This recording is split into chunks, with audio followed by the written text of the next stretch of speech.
Assalamualaikum warahmatullahi wabarakatuh.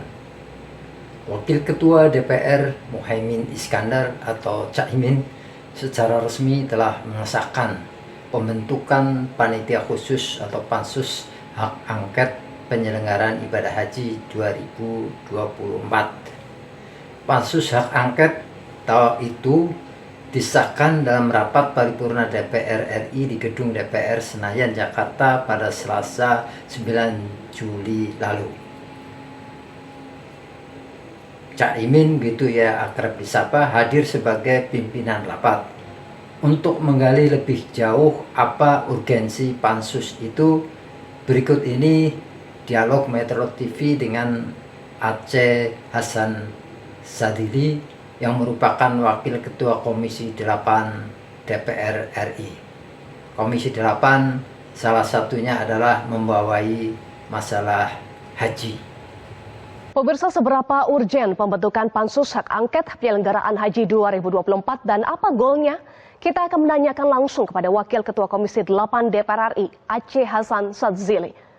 Selamat malam, Kang Aceh. Selamat malam, Assalamualaikum Mbak Eva. Waalaikumsalam warahmatullahi wabarakatuh. Kang Aceh, DPR resmi bentuk pansus hak angket penyelenggaraan haji 2024. Apa urgensinya? Iya, saya ingin sampaikan bahwa pertama fraksi Partai Golkar sesungguhnya mencatat juga ya berbagai persoalan yang dihadapi dalam konteks penyelenggaraan ibadah haji tahun 2024 ya. Dan terutama ya pertama tentu soal manajemen kuota, yang kedua ya soal penyelenggaraan teknis, dan yang ketiga banyak hal-hal yang lain yang menjadi catatan di dalam proses pengawasan ibadah haji tahun ini.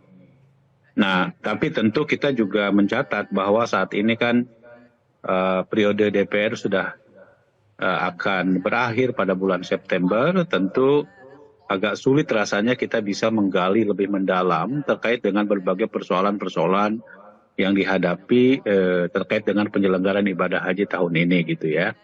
Karena itu fraksi Partai Golkar mengusulkan agar supaya lebih mendalam tentu proses pembahasannya, karena leading sektornya Kementerian Agama itu ada di Komisi 8, tentu lebih mendalam jika semua dibahas di Komisi 8 saja, sehingga saya kira soal pansus ini dengan waktu yang sangat mepet agak sulit rasanya untuk bisa mengungkap lebih jauh.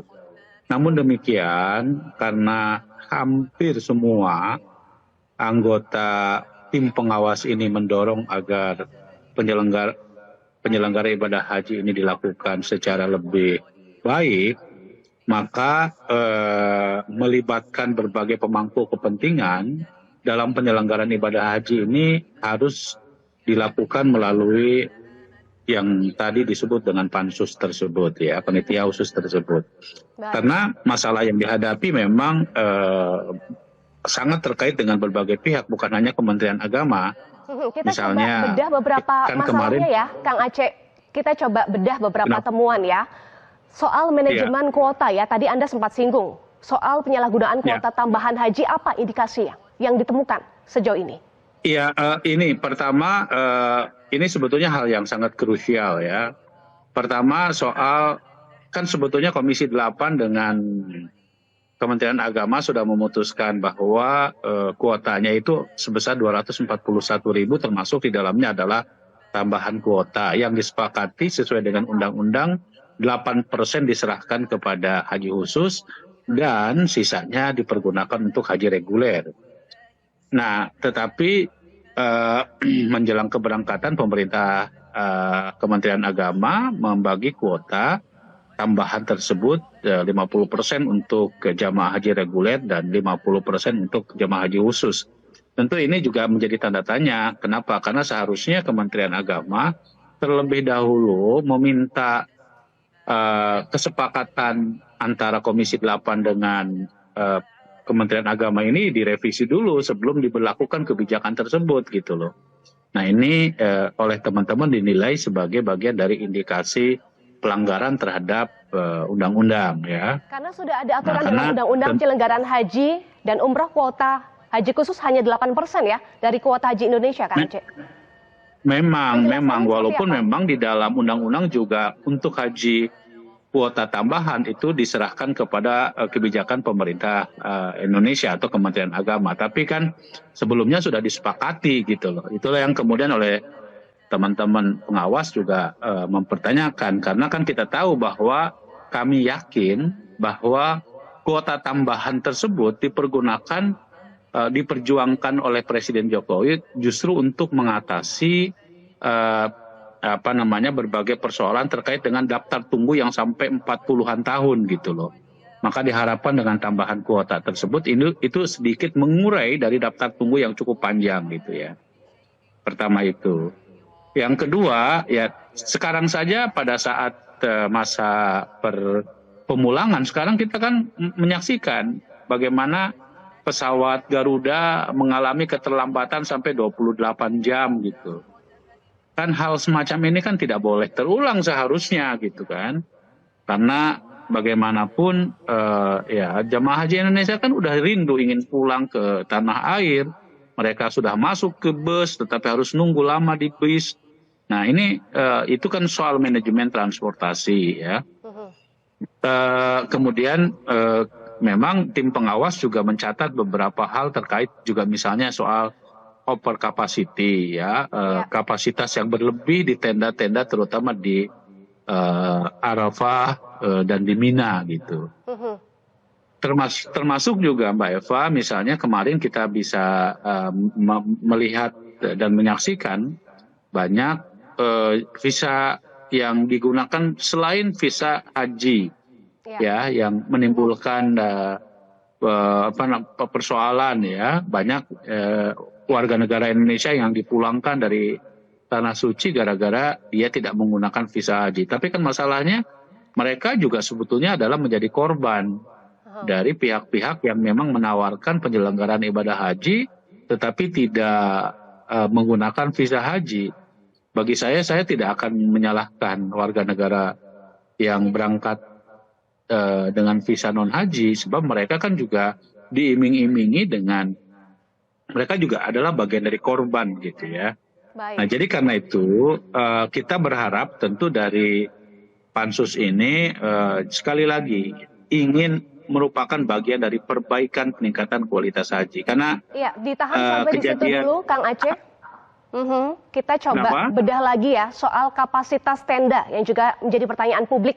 Bukankah sudah tahu jumlah jemaah haji yang berangkat? Kenapa seperti gagap di lapangan?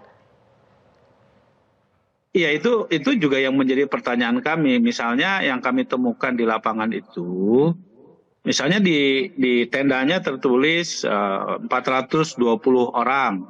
Tetapi setelah kita hitung kapasitasnya ternyata ini hanya cukup dengan 380 orang dengan kasur yang disediakan hanya 380 orang. Nah pertanyaannya yang 40 orang atau yang 20 orang ini mau tidur di mana kan gitu. Nah hal-hal semacam ini tentu harus kita gali, kita kita cari akar persoalannya sehingga akan memperbaiki untuk tahun yang akan datang gitu loh. Iya. Jika alasan tahun ini ada beberapa kekurangan ya, tadi Anda sampaikan soal penyalahgunaan visa, kemudian manajemen kuota, manajemen transportasi, termasuk juga fasilitas jemaah di Armusna. Apakah bisa dimaklumi, Kang Aceh? Ya tidak juga, karena kan tahun yang lalu juga sesungguhnya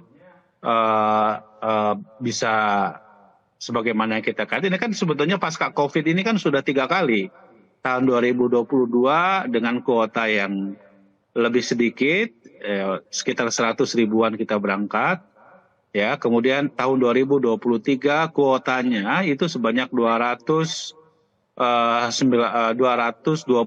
ribu dan sekarang 241 ribu gitu loh.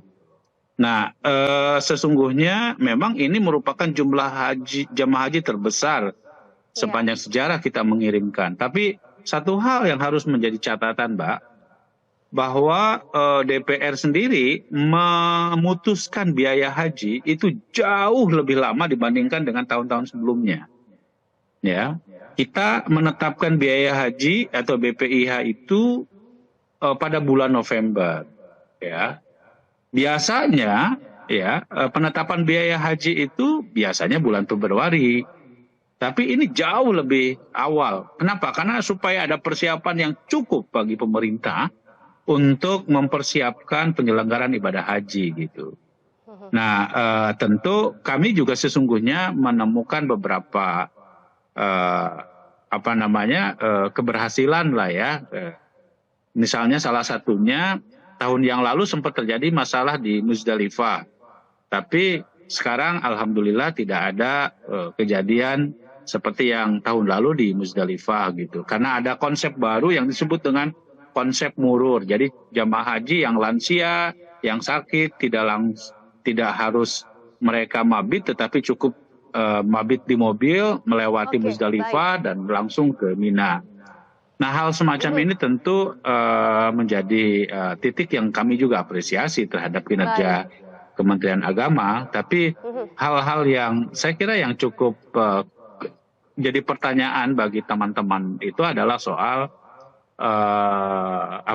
manajemen kuota tersebut yang dinilai bahwa hal tersebut memang perlu ada penjelasan gitulah kenapa sampai terjadi kebijakan yang diambil secara sepihak tersebut gitu ya. Kapan Karena pansus akan panggil Kementerian Agama, Kang Aceh, singkat saja?